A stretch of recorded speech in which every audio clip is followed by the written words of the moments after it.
Chris, you know a little bit about this, okay? But there's a lot of technology built in this bow. But before I go over some of the features and benefits, I want to step back and kind of give you the big picture, right? When Matt McPherson, you know, put the challenge out to the design team, the engineering team, to build a superior crossbow for the marketplace, the first thing they had to do was, hey, what could we bring to the marketplace that's never been done before, right?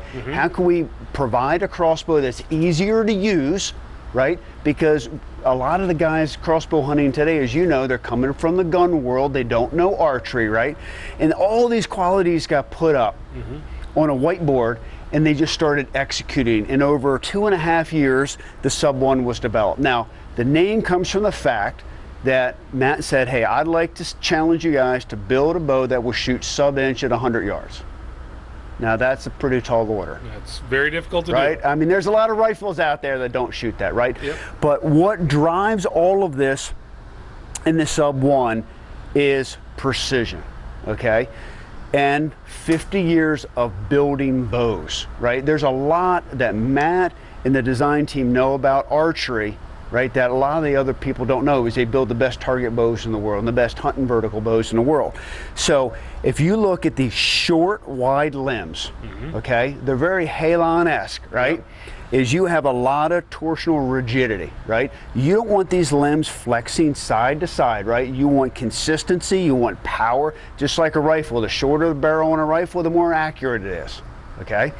Short, wide limbs, the target limb pockets that you see on their target bows, 0T axles, meaning you don't have an axle with eclipse, so there's no movement in that cam back and forth at all. Now, what controls the vertical movement of the flight path here is the flight deck, okay? The flight deck is unique in the fact that it's completely relieved down the center, supports the arrow in the back and the front. So you don't get any friction, you don't get any interference. The string controls the knock to the entire power stroke, okay? Now what controls the horizontal movement is the fact you have cams that look like a no cam. A no cam, okay? They're SyncX cams that built off a binary system that completely tied together, so no matter what happens with strings and cables, they always stay in time to one another. But to me, the biggest benefit, and I think to the users out there, it has 80% let off. What does that mean to the users? So you have 200-pound limbs. We're going to use a rope cocker, so you're cutting it down to 100-pound limbs. When you cock the bow, when you get to the end of the draw cycle, you're only holding 20 pounds. Nice. So, and that's the end. That's at that point in the draw cycle where you're using your arms. You get down here, you can use some legs, you can use some back. But a lot of times when people have trouble cocking crossbows, it's that last inch that gets. Absolutely, absolutely. And you know, we want people to be able to use the bow without a crank, but it is crank compatible. So you do have the PCC anchor in the back. You can take the RSD crank and put it on, you take it off. But a lot of people say, if I don't need it, I don't want to use it. Right, Right? So, and we're going to get into one of the other features here in a little bit on decocking the bow, and that's where the 80% let off comes in. Yeah, for sure. But there's something hidden within that system that most people don't realize. You have a 2-stage match grade trigger, okay? Breaks at 3.4 pounds. We can control that on the latch holding weight. The reason the trigger's so good, you have 80% let off. Right, so you're not holding back all that weight. With the crossbow, the trigger works different than your rifle. So your rifle, you know, all that trigger's holding back is the pin. Correct. Whereas with this, it's holding back all the way from the string. Right. So if you've got a 150-pound draw, correct, it's holding 150 absolutely, pounds. or 200-pound draw or whatever. So therefore the triggers are tougher and it becomes more violent, okay? Because you're only talking about a 13 3/4-inch power stroke. It's like an aircraft going off an aircraft carrier. It's fast. Here, through controlled acceleration, through the forced draw curve, you're transferring the power from the cables to the string in a very uniform manner. You're utilizing the flight deck to control, again, I talked about the vertical knock travel. The horizontal, obviously, is controlled by the SyncX cams. Now, if you want to turn the weight down on the limbs, your kids to shoot, your wife to shoot, practice, or just the fact that, hey, I don't want to put a crank on. You can turn these limb bolts down right here, okay, well the limb bolts are right here, the anchors are right here, until the bolts are flush with the anchors, which is about 9 turns, okay, and reduce the poundage by 100 pounds. So you can make it nice and light. If you want to shoot, you know, pop cans in the backyard or something, that's going to be what you want to do. Exactly. If you just want to have fun and just cock it with the kids in the backyard and shoot 100 arrows in a day, that's the thing to do. Tighten it back up and you're ready to go hunting. Cool. Okay? So let's talk a little bit more about the benchmark fire control system. We talked about the 2-stage match grade trigger. The arrow, the easy load bolt retention arm is pretty critical. The downward pressure on your arrow, the consistency of that helps deliver greater accuracy. If you have a bent piece of metal, you have bristles, there's a lot of clever ways people have found to retain the arrow, but the problem is if that varies, it changes your accuracy and potentially your point of impact. Here's 2-stage, it's light going in. You have a second spring that engages in the last ½ an inch, and what that does is it activates the anti-dry fire. Okay. When you cock the bow, it automatically goes on safe. You cannot take it off the safe until the arrow is fully engaged. You know, it's just a great safety feature in that, and you can feel that actually load when you put the arrow into it. What's the big thing? We gotta talk about the big thing. We can't forget about that. This is what everybody wants. I know it. So we gotta talk about the ability to decock the bow. And a lot of people ask us, you know, do I have to shoot my crossbow when I'm done hunting? And with a lot of crossbows you do. There's some that you can decock like this one, but this decocking mechanism is completely different than anybody else's. Let's see it. Yeah, so, you know, we cocked the crossbow, okay? You put your rope cocker back on, hooks in the same position. On the left-hand side of the fire control mechanism, there's a black button. Press it across. Now, stone safe, right? There's no arrow in it. So can't take it off. Fire, No, sir. Right? So at this point, I like to hold the rope handles about a 45-degree angle, pull back a ½ an inch, you hear a little click. And you can let it down. Let the crossbow down with both hands. That's pretty nice. And again, because you're having to activate, you know, press the button again on the side, you're having to activate your muscles. You have control of that rope cocker. You're only holding 20 pounds, 10 pounds each hand, right? Now you have the control to let the bow down. And that's a feature that you can't find in any other You can't.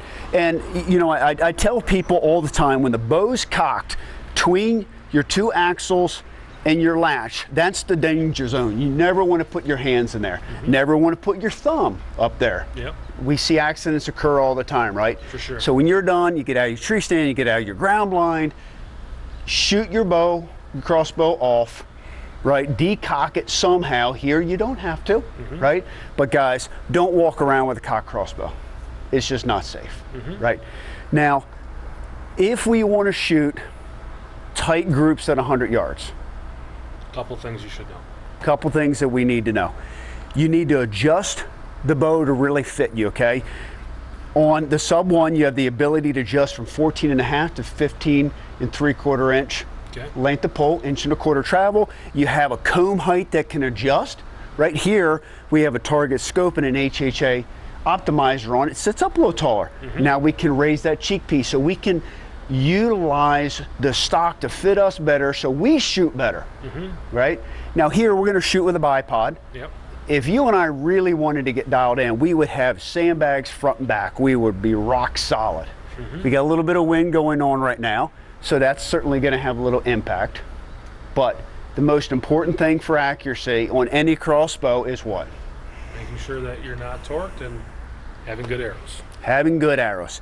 So in the development of the Sub-1, Mission worked with Victory on what is the best arrow to go with this bow. What's the best FOC? Somewhere between 17 and 19%. If you look, there are brass inserts that come in the front of these arrows.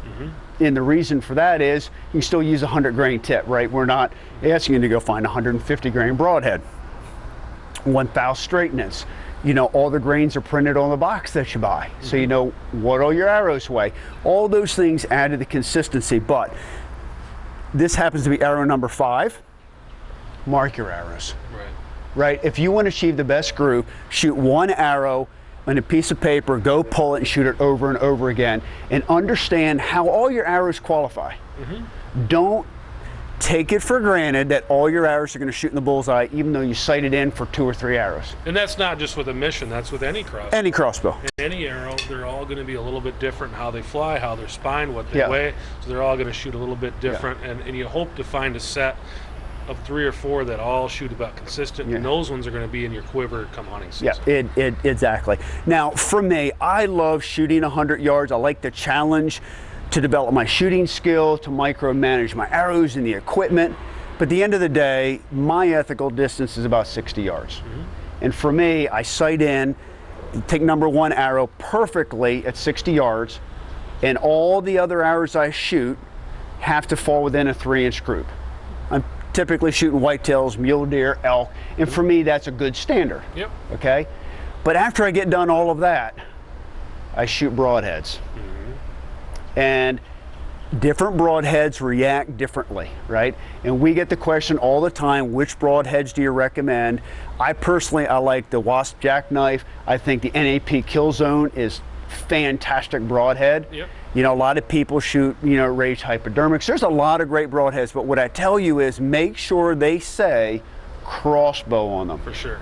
A different retention system. You shoot that and your blade's open, you could have some issues. It's not going to hit where you want it to hit. And with those crossbow retention systems, they're just bulked up a little bit more. Make sure that those blades don't open up. So make sure you're buying the crossbow broadheads. That's a question we get all the time. What is the difference? Can I shoot my compound broadheads out of it? Most of the time, I'm going to tell them no. Make sure that you're getting that better protection in your retention system so your blades are intact when they hit the target. Absolutely. Well, let's get ready to take this for a test drive. I think, you know, unfortunately, the viewer's probably not going to really understand how quiet this bow is, right? Because we're outside, and you know, really encourage everyone, you know, to watch as many videos, to try to stop in and see you guys if they can. For sure. Right? Because this bow is super quiet, and it's because of all the quality workmanship and materials that go into this. We don't have a foot stirrup here. We have a tread that you can step on to cock the bow.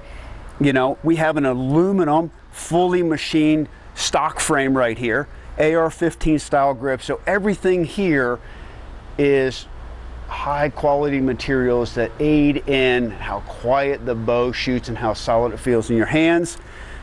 And now, this is up to you.